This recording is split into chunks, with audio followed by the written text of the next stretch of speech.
Well, I made it to civilization. So one thing I like about AI is that you can ask it some of the coolest questions ever. I mean, you can ask it anything. So what I ask it after I'm done with my little 5-mile run is I said, what is the benefits to running for 4 miles? Told me a list of stuff, and I was like, wow. It felt so good to read that after I ran those 4 miles.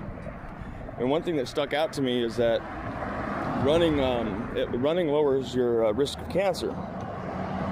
So I ask AI, how does running 4 miles fight cancer in my body?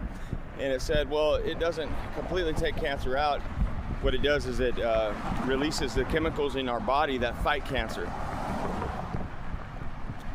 So if you don't exercise, your body, it stores these things so that your body does, because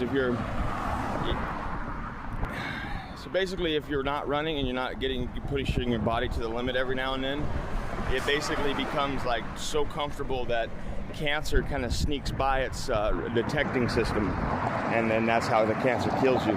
Now the running, and I am not no scientist, doctor, philosopher, putting my hand inside my shirt kind of guy.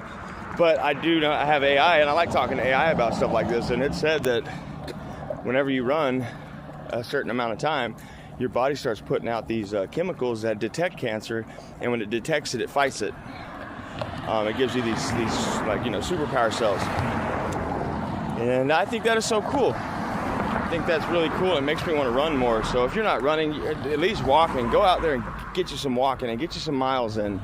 Got to get moving. You got to get your body moving.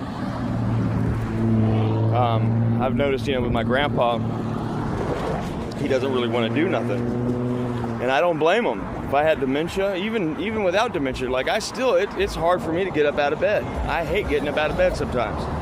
So here my grandpa is with dementia. He really don't want to get out of bed.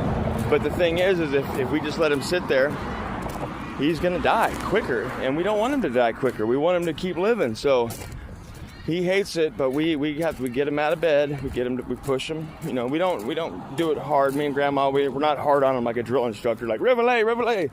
But we push him to keep that body in motion because it stays in motion. All right, enough of that. I'm about to turn around and start running back, and see you on the next one.